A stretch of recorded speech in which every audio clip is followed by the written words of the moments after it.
Hi, everyone. Okay, I think we'll make a start. First of all, welcome to this webinar where today we're going to be exploring PressReader, a resource which has been incredibly popular with schools in the last few months since JCS have started working with PressReader. So my name's Hugh Webster, and I'm the sales manager at JCS Online Resources. For those of you who don't know who we are, we're a subscription agent that work on behalf of schools and other institutions to negotiate the best subscription rates for a number of high quality e-resources. It's great to see schools sign up today from so many different countries. We've got schools sign up from Australia, New Zealand, China, India, and other places as well as more locally here in the UK. I'm also delighted to be joined by Julia Kersebaum at PressReader, who is going to be giving us an overview of the resource, as well as answering any questions that you may have as well. If you do have any questions at any time, please pop them in the chat at the top. You'll see a button for the chat.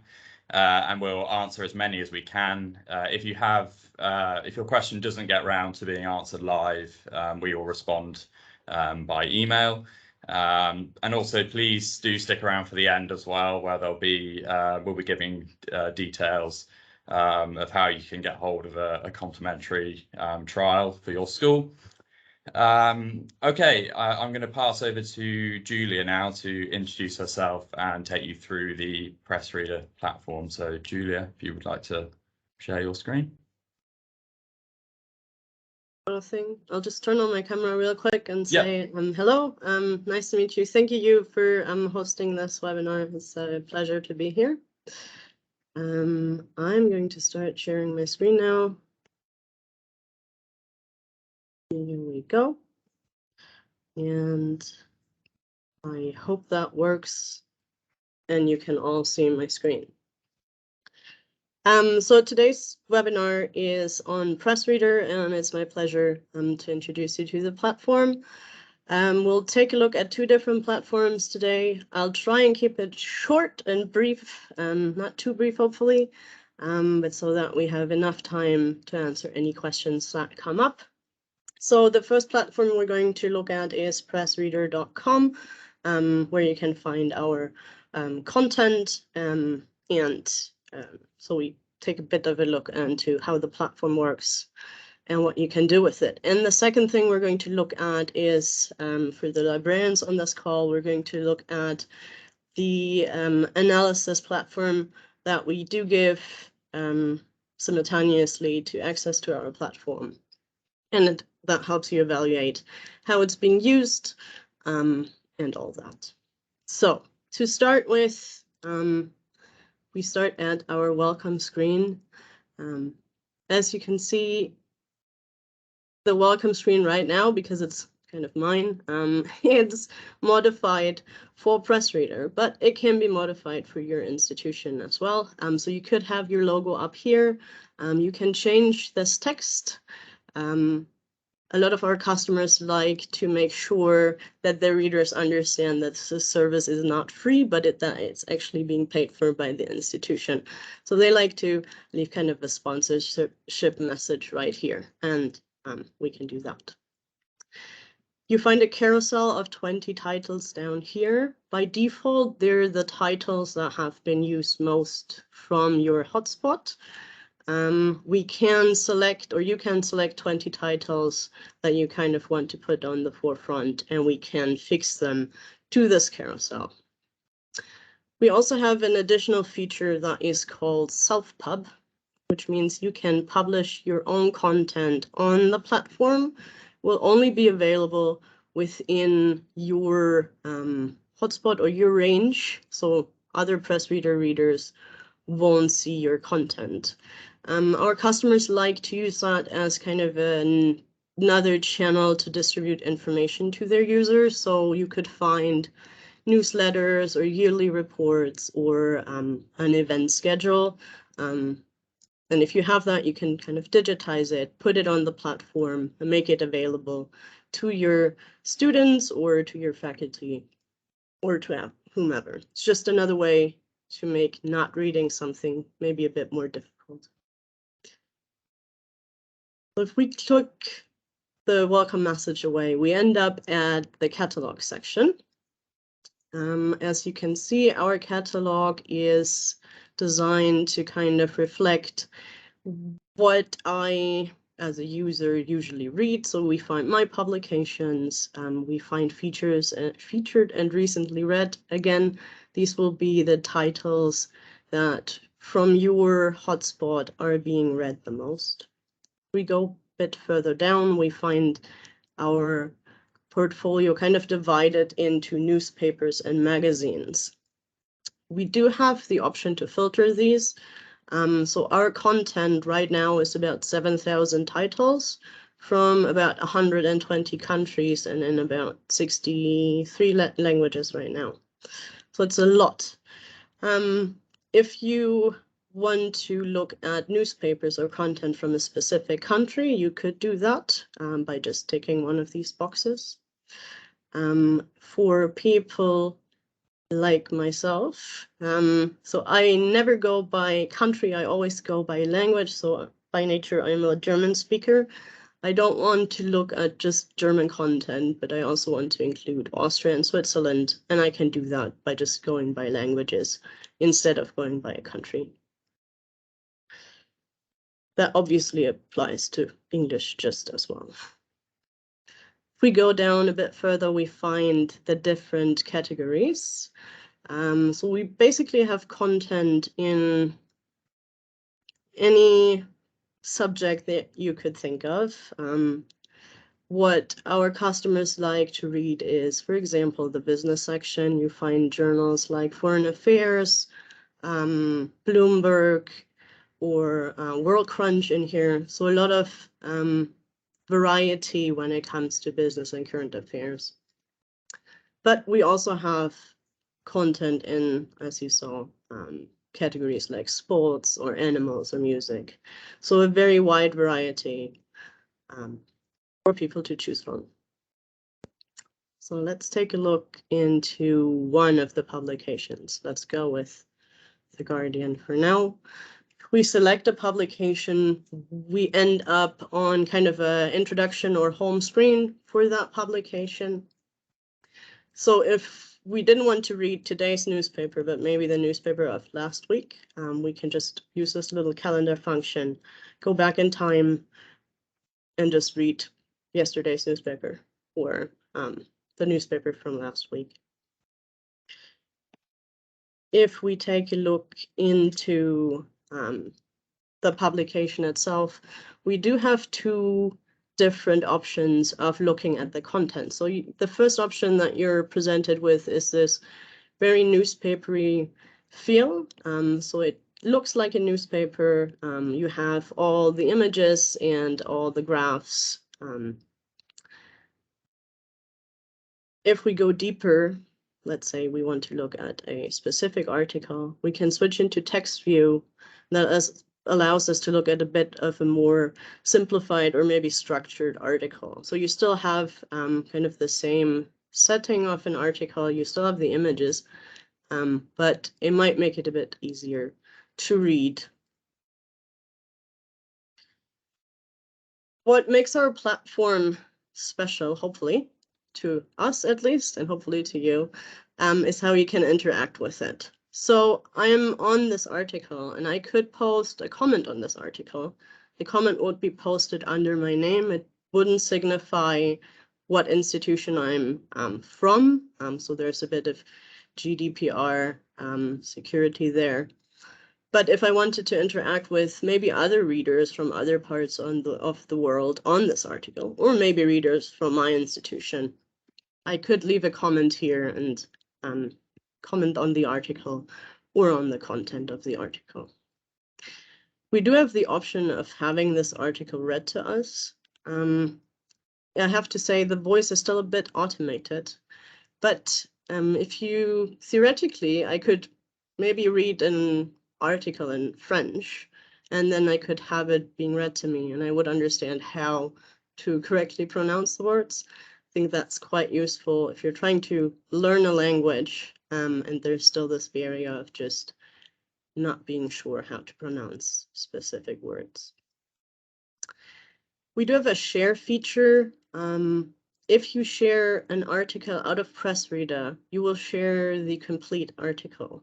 So whoever you share it with, they can read the complete content. They don't just see like the headline and maybe a summary, but they get access to the complete article, which I think in the context of media literacy is quite a nice feature. So you do have the chance to dig into whatever was shared in its like complexity. What you don't get access to is the newspaper that's around this article, but I think that kind of makes sense. You can also save articles, and here we end up in something that we call collections. So we can create a collection, let's say on UK Nature. If I save this article in this collection, it will be available to me irrespective of whether I lose access through my institution. It will be saved under my profile, and it will be accessible to me basically until I delete my profile. So if you use PressReader in some form of research context, it's quite nice to be sure that the content won't vanish. So we do have permalinks for all our articles. I don't know if any of you have ever shared an article and then after 3 months the link was not working anymore. So that won't happen with PressReader. If you want to save and store articles, you can do that, and you can be sure that they will be there for you if you ever go back. What you can also do with these collections is kind of create your own aggregation of content. So I could, let's say I save this collection of UK nature topics. I could do the same for German nature content and then compare the two. And if I collect content over, let's say, a longer period of time, I do see how topics develop, and I do see how they develop differently from country to country and how they're displayed in different types of media, which is quite useful, I think. You can also print from our website. You can also, instead of print, select the option of save to PDF, and with that, save the article outside of PressReader if that is something that you want to do. The last feature I want to highlight is the translate article feature. So you can translate articles, but you can also translate complete issues if you want to do so. We do have the option of translating content into 18 different languages. Let me select German. So what happens is it live translates the article into a different language. And German being a language that's notoriously hard to translate, I can tell you it is readable, and it's not the worst translation. So it's not a Google solution. It's not Google Translate. And it's a pretty solid translation, I would say. This tool gets very interesting if you have a specific topic that you do research on, and what you want to do is compare different views throughout the world. So theoretically, I could go and look at this nature topic in a Chinese or a Japanese newspaper and then translate that for me. So I can have a view on this topic that's very different to probably my own view or the view in like my home media, and have this contrast, which is quite interesting, especially in the course of research or education. So that is the one side of how you can use PressReader, and that is you have a newspaper that you like to read. or you have a topic that you like to read on. The other side is we have the section that is called For You, and that provides a newsfeed that is catered to your specific settings. So you can select languages and regions that are of high interest to you. As you can see, I have the US and Germany and Ireland because I'm currently sitting in Dublin.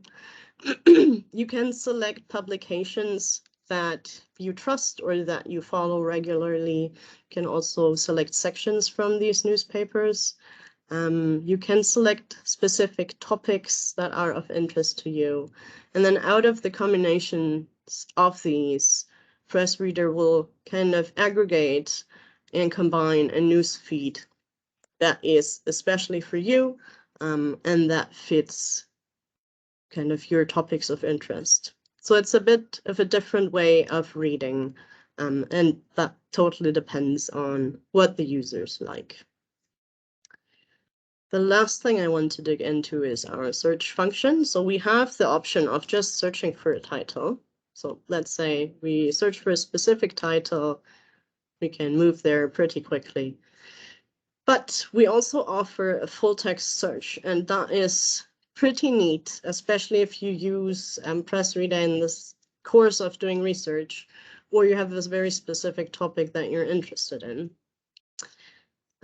So we have different keyword options, and you can also combine words, which is also quite useful. So I'm always going with a really on-the-nose example just because it works very well. If I just was going to search for Donald Trump, I would probably find like 5 million articles, which is a great amount, but it's not an amount that anyone can read in their lifetime, right? So I can use these search functions to combine different words. I can also exclude words. So let's say I'm interested on Donald Trump and the FBI, but I want to exclude anything on Mar-a-Lago. I can do that pretty easily. I could also add filters by languages. I can select publications. I can also select publications from specific countries. If I just wanted to look at publications from the US, for example. You can also always search by author. So if you have a reporter that you trust, you can just search by them as well. And you can also kind of narrow down the time range that you want to search through. Let's do that. We only get 400 articles, which I would say is an amount that you can read in a lifetime. And you can see they're basically from everywhere and all the different medias throughout the world. So a rather sophisticated search option, I would say. If you construct a search that you know you're going to reuse, you can also add it to your topics. All right.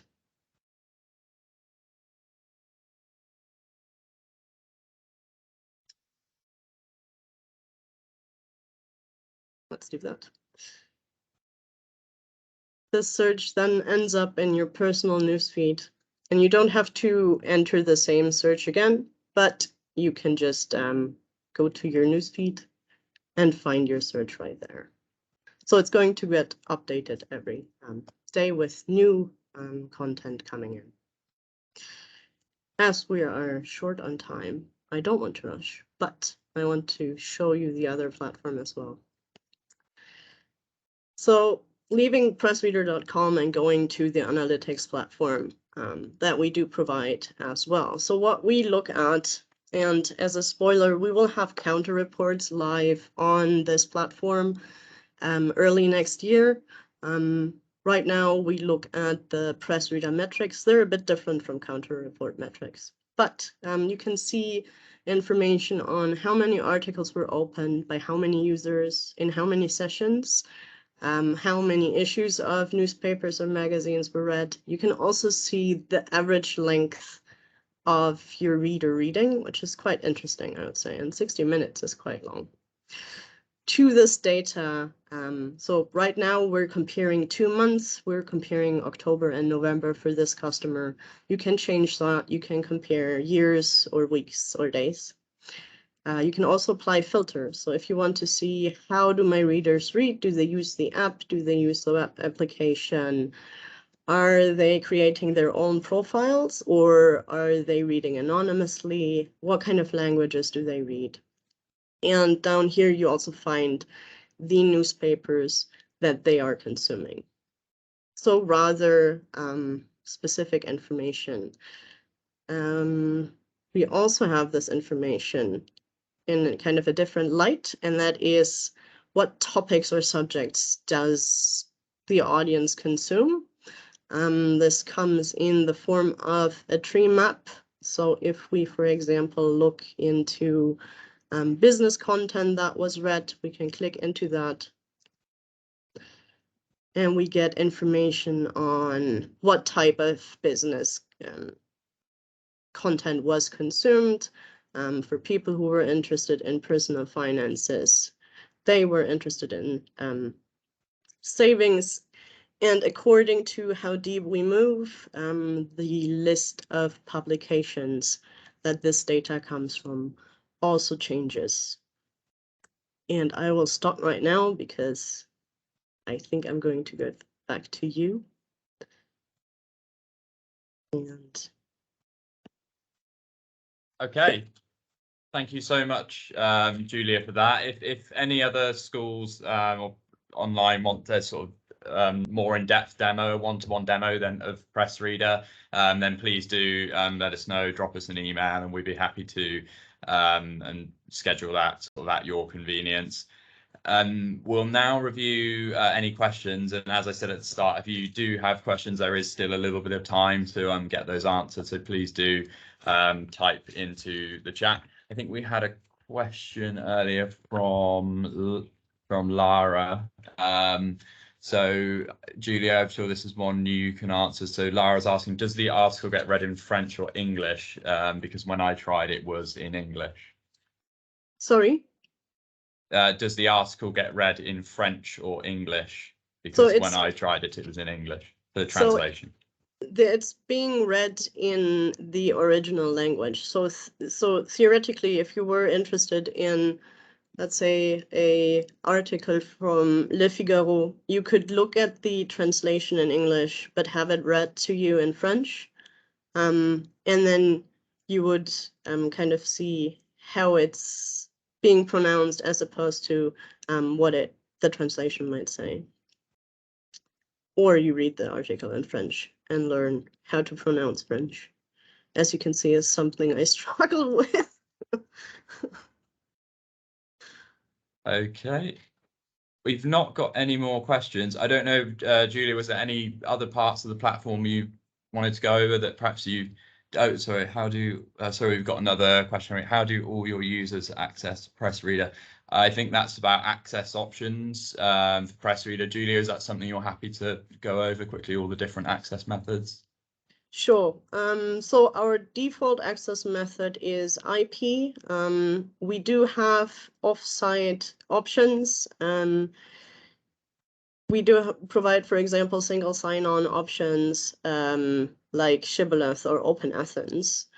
I think what we can provide you with is an overview because these options kind of grow. I think the overview now has, I think, about 20 different solutions listed. But for on-site access, IP range is the identifier. So as soon as someone logs into your Wi-Fi, they will be authenticated to use PressReader as well. Yeah, and I'll add to that as well from a sort of school's perspective, having dealt with a few schools and PressReader, domain authentication as well. So if your school has obviously email, they'll have a unique email domain. Your students and teachers can register for access to PressReader using, it will recognize they're coming from a subscribed institution, and you can register through that. The school can have multiple access options. So, you know, if you wanted one-click access one on the school site, then you could go for IP. Obviously, we do recommend your students and teachers also register for their own PressReader account so that you can access additional features such as getting saved searches sent to your email and those kind of things. I think Google single sign-on's just been launched or as well. So if you're a Google school, we can get that set up. It's just a tiny bit of fiddling by your IT department to get that set up.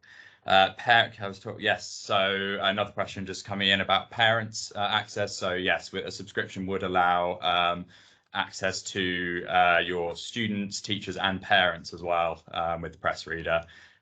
So correct me if I'm wrong, Julia, but I think it's up to five devices that a login can have registered. So obviously parents is a slightly difficult one, getting them accessing it because they don't have a school email address quite often. So I think we're happy for the parents to use the students login, and obviously that would just use one of their devices. Some schools parents can access their library page through referring URL. So referring URL is another access option that would give parents access as well. We've had another question from Sandra. So Sandra says, for publishing material in self-pub, what format can be published? PDF, for example. Did you want to take that one, Julia? Sure. So PDF is the format that can be published. All we ask you is to tick a box that basically says you have the copyright to the content that you're publishing. Shouldn't be an issue if it's content from your institution, but just to make sure there is a tick box. Otherwise, it takes about 5 minutes to have your material on the platform as well. And you can now, I think, publish 12 documents at the same time. Obviously, if it's like event schedules or something, you will want to exchange them at some point and can do that too. Okay, thank you very much, everyone, for tuning in.